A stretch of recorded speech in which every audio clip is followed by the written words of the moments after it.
है everyone, welcome to खुशी की दुनिया। तो आज की समरी का नाम है अनब्रोकन, जिसे लिखा गया है लोरा हिरनब्रैंड के द्वारा। तो चलिए स्टार्ट करते हैं इस किताब के बारे में। अनब्रोकन बुक की ऑथर की लोरा की ये story middle of the action में स्टार्ट होती है। ये स्टोरी एक ऐसे रिविल की है जो एक ओलंपियाड और वर्ल्ड हीरो रह चुका है और उसका नाम था लुइस सिल्वेल जेम्पेरिन। तो कहानी के स्टार्ट में हमें आर्मी एयरफोर्स के बोम्बार्डियर लुइस जेम्पेरिन और उसके 2 क्रू मेट्स का इंट्रोडक्शन मिलता है। ये लोग अपने ट्रिप में हैं और उन्हें आज 27 दिन हो गए हैं। ये लोग राफ्ट में लेटे हुए समुद्र के ऊपर हैं, जहां पर जैपनीज आर्मी का पूरा कंट्रोल है। इससे 1 महीने पहले ही लुई ओलंपिक में दौड़ा था और न्यूज़ हेडलाइंस में उसे काफ़ी तारीफ भी मिली थी। लेकिन अब वो मीलों दूर यहाँ इस हालत में पड़ा हुआ है। उसका वजन भी घट करके आधे से कम रह गया है। तभी अचानक इन लोगों की नज़र एक उड़ते हुए एरोप्लेन पे पड़ी, तो उन्हें लगा कि शायद कोई उन्हें रेस्क्यू करने आ रहा है। लेकिन तभी उस एयरप्लेन से लुई और उसके साथियों पर फायरिंग होने लगी। अपनी जान बचाने के लिए तीनों जल्दी से पानी पे कूद गए। इस कहानी के फर्स्ट चैप्टर में हम 1929 यानी कि 1929 के कैलिफोर्निया में पहुंच जाते हैं। लुई और उसके भाई पिट की एक व्हीजिंग साउंड से नींद खुल जाती है। जल्दी ही उन्हें पता चलता है कि उनके शहर में हवाई अटैक हो गया है। जर्मन एयरशिप ग्राफ जैपलिन के घरों के ऊपर से उड़ते हुए फायर कर रहे थे। ये एयरशिप ऑलरेडी फ्रांस, जापान और जैपलिन को नेविगेट कर चुके थे और 3 दिनों से लगातार इसी तरीके से शहर के ऊपर से उड़ते हुए जा रहे थे और आज इनका आखिरी दिन था।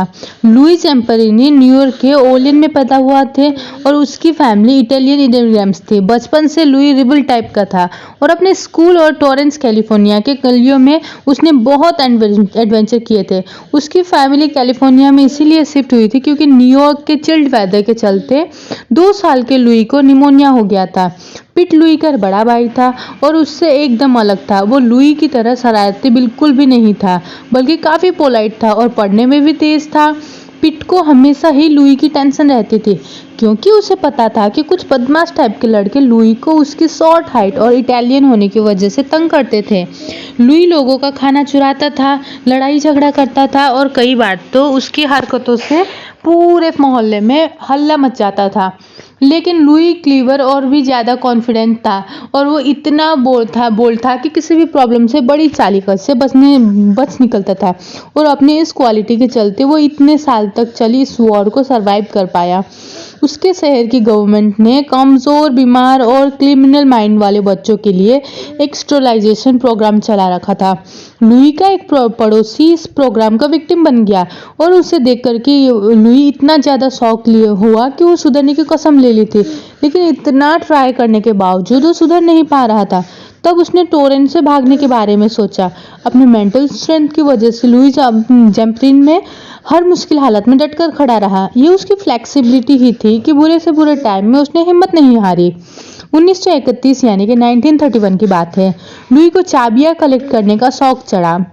वो किसी भी रैंडम लॉक में चाबी लगा देता, ये देखने के लिए कि वो खुलता है या नहीं। फिर एक दिन उसे पता चला कि उसके घर की चाबी से टॉरेंट जिम का लॉक खुल सकता है। अब उसने क्या किया कि बच्चों को बिना टिकट बास्केटबॉल गेम्स में भेजना स्टार्ट कर दिया। लेकिन जल्द ही अथॉरिटी वालों को उसकी इस हरकत का पता चल गया और लुई को हर स्पोर्ट्स एक्टिविटी से बैन कर दिया गया।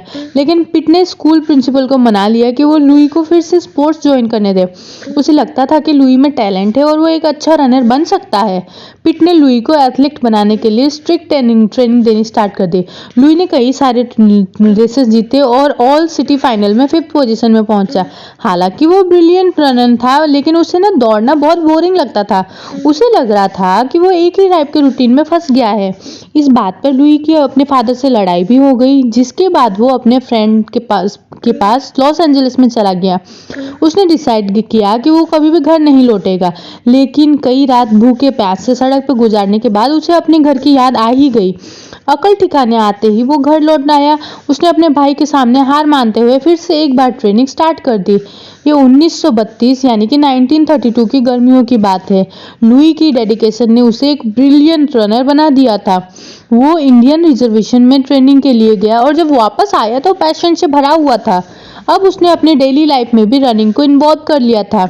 अब वो अपनी बाइक चलाने के बजाय सड़कों पर दौड़ता था। लुई ने एक्सटेंसिव ट्रेनिंग स्टार्ट कर दी थी। मिलर ग्रेनेन कलिंगम उसका आइडिया था, जिसने बुरी तरीके से जल जाने के बाद भी रनिंग में अपना कैरियर बनाया था। लुई की अब एक पर्सनैलिटी बन गई थी। हालांकि वो अभी भी पहले वाला स्ट्रॉन्ग और कभी भी हार न मानने वाला लुई ज़ैम्पेरिनी ही था, लेकिन अब उसका एक एम्बिशन था।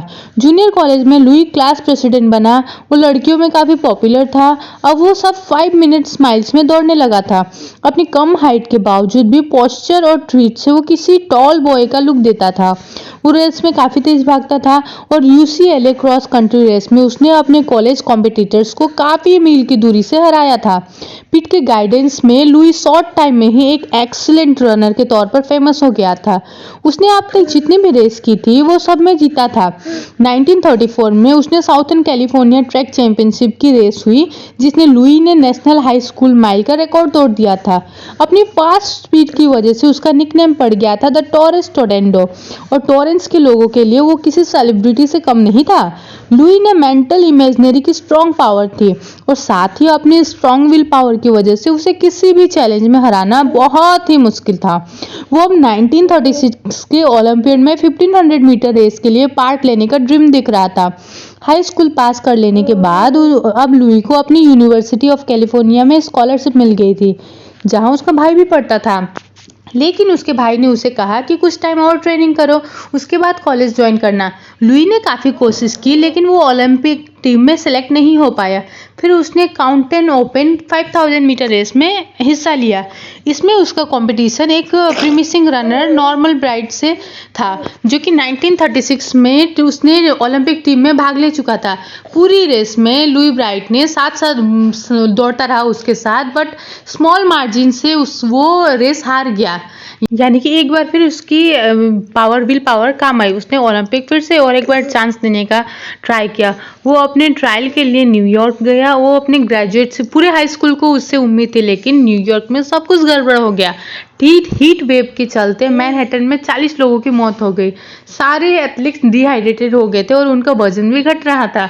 लेकिन इन सब के बीच लुई बदला नहीं। उसके माइंड में एक ही पिक्चर थी। वो खुद को ओलंपिक ट्रैक में दौड़ते हुए देखना चाहता था, और वो हर मुसीबत को फेस करता था अपने इस ड्रीम को हकीकत में बदलने के लिए। रेस वाले दिन टेम्परेचर बहुत ज़्यादा हाई था। सारे एथलीट्स रेस के लिए एकदम तैयार थे। इस रेस में लुई ज़ैम्पेरिनी ने कुछ अनएक्सपेक्टेड किया। उसने अनबीटेबल डॉन लेस को हरा करके ये रेस जीत ली। लेकिन फिर कुछ मिनट के बाद ही अनाउंसमेंट हुई कि रेस लुई ने नहीं बल्कि डॉन ने जीती है। लेकिन लुई को कोई फर्क नहीं पड़ा। वो फिर भी ओलंपिक टीम का यंगेस्ट ट्रेडिशन रनर बन गया था, और अपने माइंड में तो वो ऑलरेडी बॉलिंग के ट्रैक में दौड़ रहा था। अमेरिकन ओलंपिक टीम ट्रेनिंग के लिए जर्मनी आई, जहां ओलंपिक होना था। वो विलेज जर्मन के कंट्रोल में था। अपने बारे में लुई ऑलमोस्ट श्योर था कि वो शायद मेडल ना जीत पाए, क्योंकि फिनलैंड कई सालों से ये रेस जीत रहा था। फाइनल से पहले लुई को पिट का लेटर मिला। इसमें एक जोकर और एक रेसर की पिक्चर थी, जिसके नीचे लिखा था, इनमें से कौन लुई बनेगा। पिट के इस लेटर ने लुई को बड़ा मोटिवेट किया था, और रेस के फाइनल लैप में फिनिश लाइन के पास पहुंचते लुई ने अपनी पूरी ताकत लगा दी। ओलंपिक्स के फाइनल में लुई 8वें नंबर पर था, फिर भी उसने फास्टेस्ट फिनिश का रिकॉर्ड बनाया था। यहाँ तक कि हिटलर ने डिमांड रख दी थी कि उससे एक हैंडशेक के लिए the boy with the fast finish से मिलना है। 1936 के ओलंपिक के एंड में बॉलिंग में बड़ा डिफरेंट माहौल बन रहा था। ओलंपिक विलेज मिलिट्री बैलेंस में बदला जा रहा था, और पूरे शहर में हर जगह एंटी सेमिटिक साइंस देखे जा सकते थे। तो लुई ने बर्लिन से एक नाजी फ्लैग चुरा लिया और अपने साथ टॉरेंस ले गया। हालांकि उस टाइम उसे पता नहीं था कि आने वाले टाइम में इस फ्लैग का सिंबल उसकी जिंदगी और अमेरिका में क्या टर्न लाने वाला है। टोक्यो ओलंपिक 1940 में 1500 मीटर की रेस की ड्रीम के साथ लुई कैलिफोर्निया लौट आया। यूनिवर्सिटी ऑफ साउथर्न कैलिफोर्निया में एडमिशन लेने के बाद लुई ने काफ़ी हार्ड ट्रेनिंग लेनी स्टार्ट कर दी। इस दौरान वो अपने ट्रैक मिल के काफ़ी क्लोज आ चुका था। इनमें से एक मिस्टीरियस या जापानीज भी था, जिसे लोग सजाकी या जिमी के नाम पे बुलाते थे। जिमी खुद को ई-व्हीलिंग एजुकेशन का स्टूडेंट बोलता था। हालांकि लुई को जल्दी ही उसका झूठ पता चल गया, लेकिन उसने झूठ क्यों बोला ये बात वो कभी समझ ही नहीं सका। लुई अब डे बाय डे बेहतर परफॉर्म कर रहा था। बेहद टफ कंपटीशन और इंजरीज के बावजूद भी उसे NCAA चैंपियनशिप जीत ली थी और एक ऐसा रिकॉर्ड बनाया था जो कि 15 सालों तक कोई भी तोड़ नहीं सका था।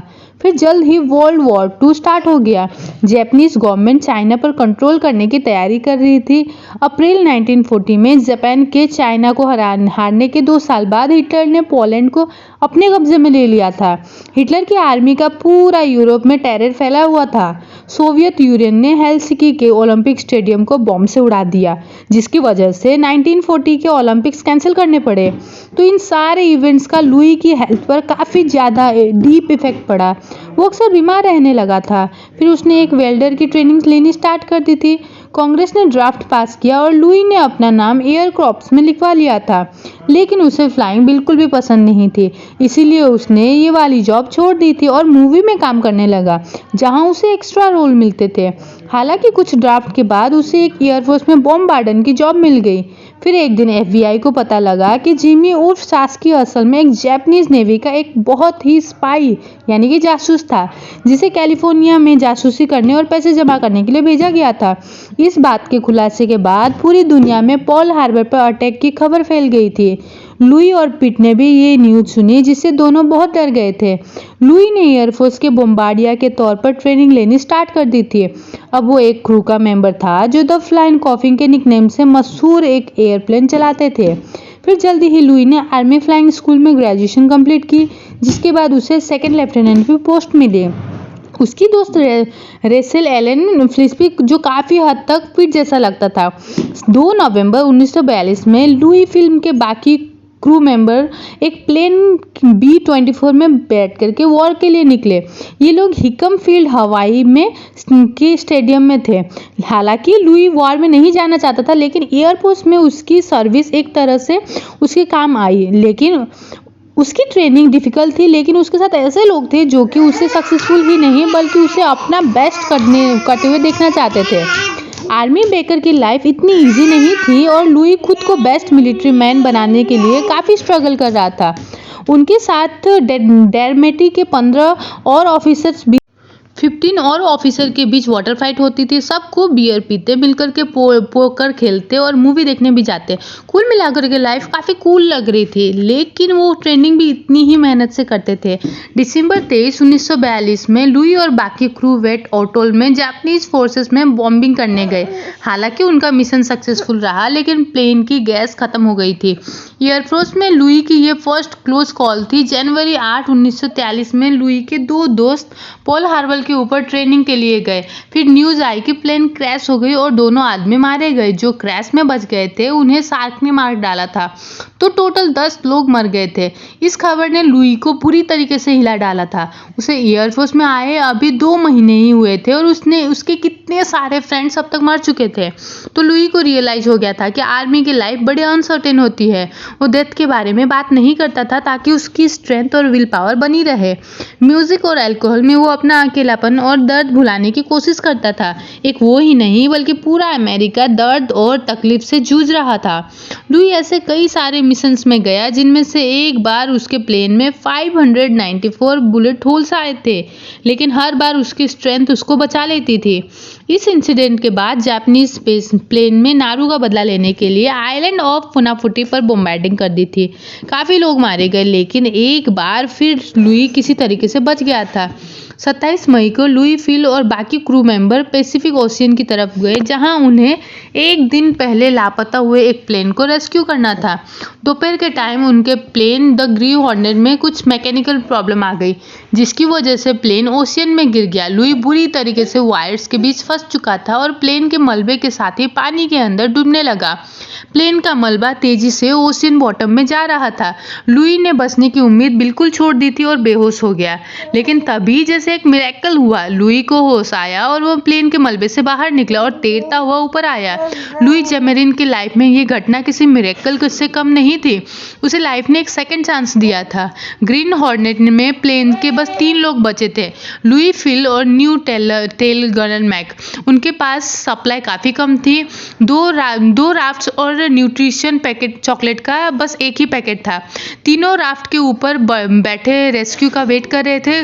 खतरनाक शार्क उनके चारों तरफ घूम रहे थे। जब रात हुई तो जिंदगी की पहली बार लुई को वीकनेस फील हुआ। ये शायद इमोशनल और स्पिरिचुअल टेंशन का असर था जो उसकी फिजिकल हेल्थ पर पड़ रहा था।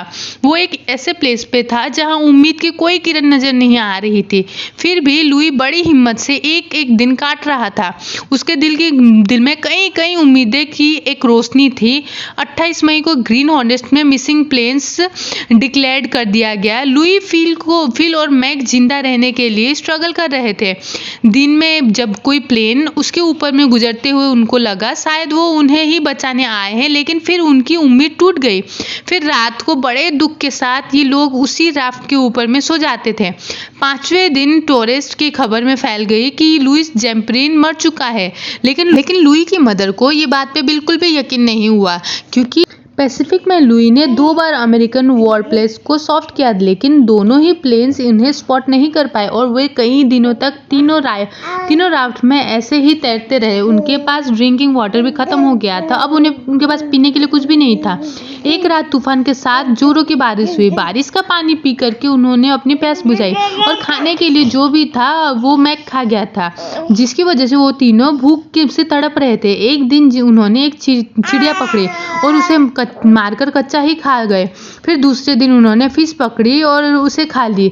इस तरीके से वो लोग ओशियन में अपने दिन काट रहे थे। उन्होंने अब होप ही छोड़ लिया था कि कोई उन्हें बचाने के लिए आएगा। भूख और प्यास उनकी पनिशमेंट बन गई थी, लेकिन लुइस को एथलेटिक स्ट्रेंथ की वजह से रेसलिंग ने उसे स्टेबल बनाए रखा।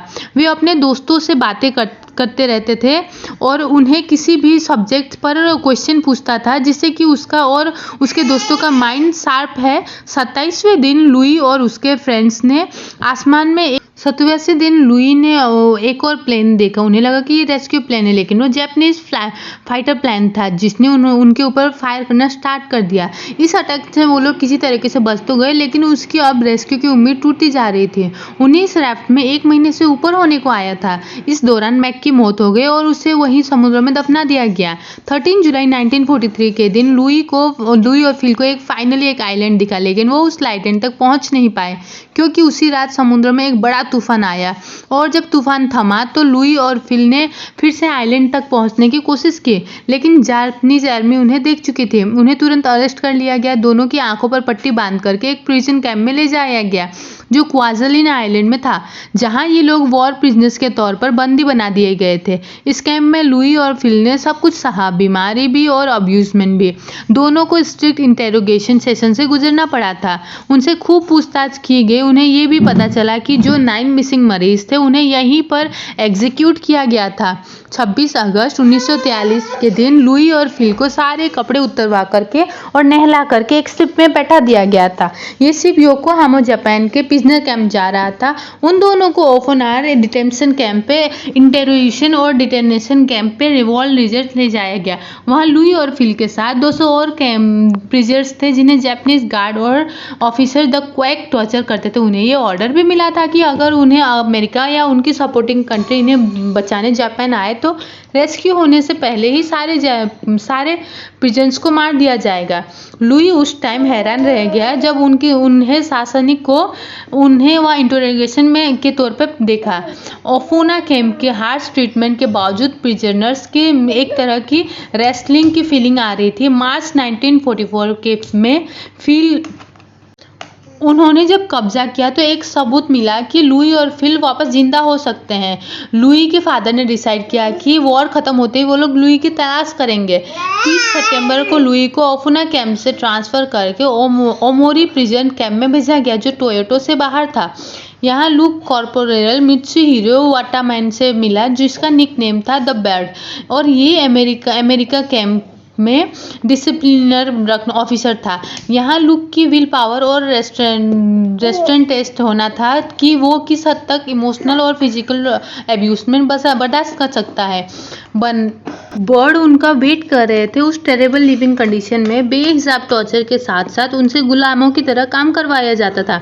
1945 में जर्मन की हार के बाद सबको यकीन हो गया था कि अब जापान भी वॉर में ज़्यादा देर तक नहीं टिक पाएगा और इसके साथ ही सबको अपनी मौत का डर सताने लगा कि कहीं जापानीज किल ऑल का ऑर्डर ना देते हुए 22 अगस्त 1945 में ये डिसाइड किया गया कि नावेक्चो कैंप के सभी कैदियों को मार दिया जाए।